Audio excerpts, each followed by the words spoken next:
Brother, sister, it's genuinely easy to build a mental list of everything you don't want in a spouse, running through every possible red flag with practiced ease. It's much harder to actually recognize the qualities that genuinely matter when they're standing right in front of you, especially when those qualities don't come wrapped in the excitement you might naturally expect. A godly spouse rarely announces themselves with fireworks or grand, dramatic gestures. Most of the time, these qualities show up quietly, in ordinary, unremarkable moments, genuinely easy to overlook if you're only watching for chemistry or immediate charm. That's exactly the danger. Genuinely good character can go completely unnoticed by someone who's never actually learned what to look for. Today we're naming 6 qualities of a genuinely godly spouse. Not to hand you a rigid checklist for judging someone else harshly, but to help you actually recognize what you might be overlooking, whether in someone you're already with, someone you haven't met yet, or even your own character as it currently stands. This is worth applying to yourself too, honestly and genuinely, not just to the person across the table from you. Stay with me. If you've ever wondered what actually matters most in a spouse, beyond the obvious, this is worth hearing all the way through.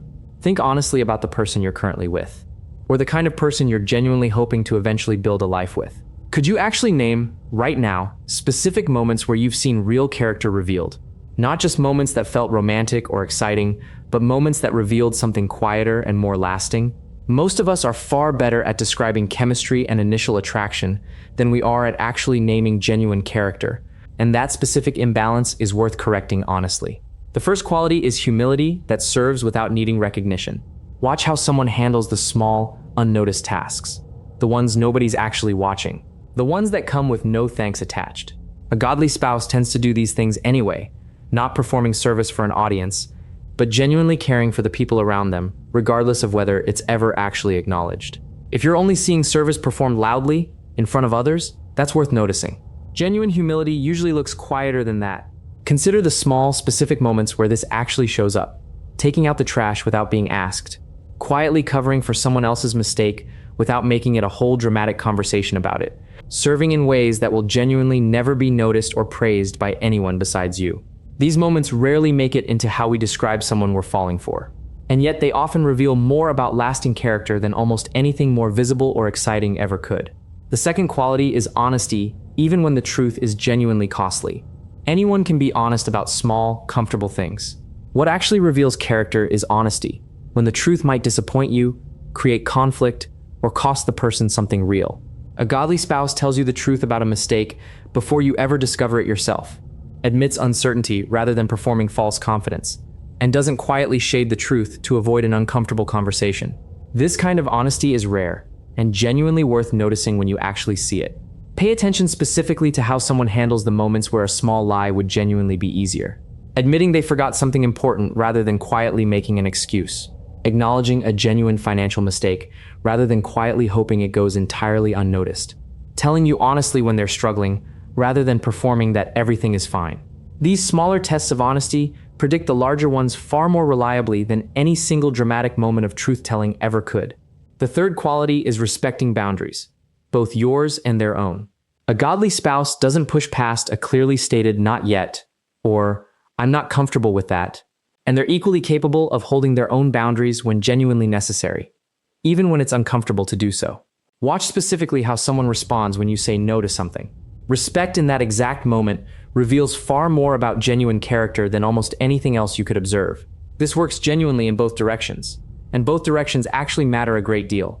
A godly spouse respects your boundaries without requiring repeated justification, but they also hold their own boundaries with their own family, their own time, their own convictions, rather than simply dissolving into whatever keeps the peace most easily in the moment. Someone with no genuine boundaries of their own actually often struggles to respect yours either, since the entire concept feels foreign to how they move through their own life. The fourth quality is faith that holds steady through genuine hardship, not just convenience. It's easy to look faithful when life is going well.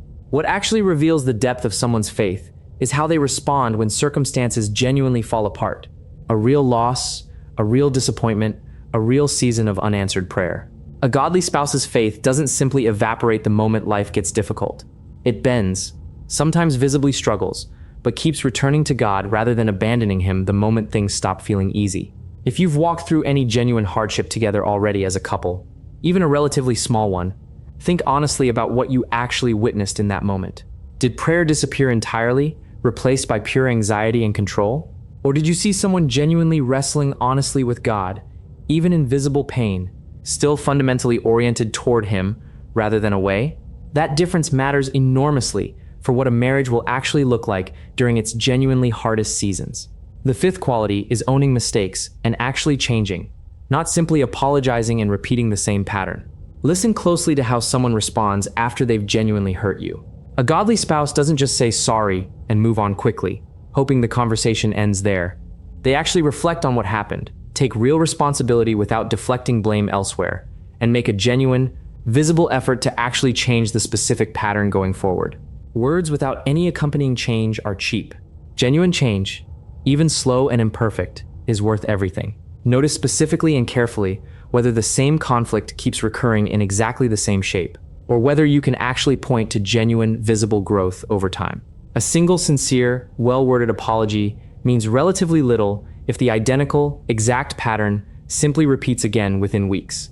A track record of genuine, gradual, ongoing change, even including real setbacks along the way, means considerably more than any single well-worded apology ever really could on its own. And the sixth, maybe the most foundational of all, placing God above their own feelings in the moment. This shows up in small, unglamorous decisions far more than dramatic ones. Choosing to stay calm rather than lash out in anger. Choosing integrity over what would simply feel easier or more satisfying in the moment. Choosing to actually pray through a hard decision rather than simply following whatever emotion feels strongest right now. A godly spouse's feelings matter and deserve genuine expression, but those feelings don't ultimately drive every decision they make. Consider how differently a marriage functions when both people genuinely practice this, compared to one where every decision simply follows whichever emotion happens to be strongest in that particular moment. A spouse capable of pausing, praying, and choosing something wiser than their immediate feeling is offering you a specific kind of stability that pure emotional reactivity simply can't provide, especially during the genuinely difficult seasons every marriage eventually faces. So what does it actually look like to recognize these 6 qualities, whether in someone else or in your own life? It looks like noticing quiet service rather than only performed service. It looks like paying attention to honesty specifically when it's costly, not just when it's easy. It looks like watching how boundaries get handled in both directions.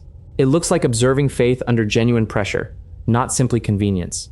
It looks like listening for real change after mistakes, not just apology.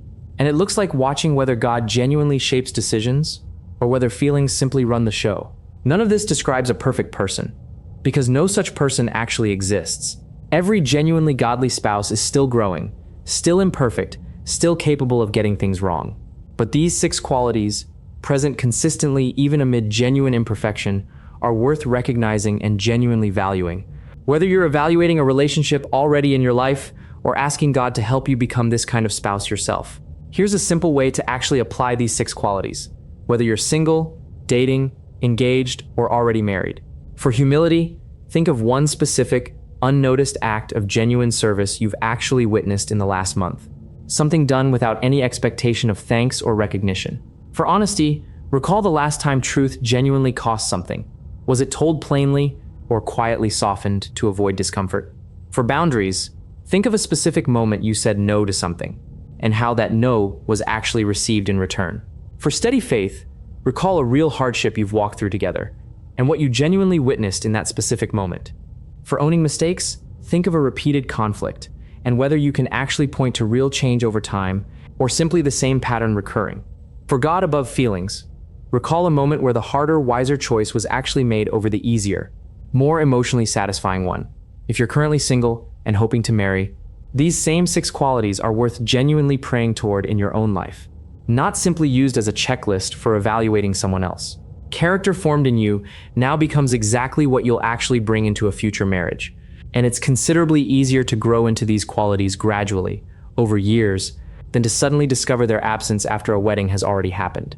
If you're currently dating or engaged, consider having an honest, direct conversation about these 6 qualities together, rather than simply hoping they're quietly present. Ask each other genuine questions about how you've each actually handled hardship, mistakes, boundaries, and honesty in the past. These conversations can feel vulnerable, even uncomfortable, but they reveal far more about your actual compatibility than any amount of simply enjoying each other's company ever could. And if you're already married, these 6 qualities remain worth genuinely pursuing together for the rest of your life. Not simply assessed once and then assumed permanent. Character isn't a fixed trait, settled once and then unchanging forever after.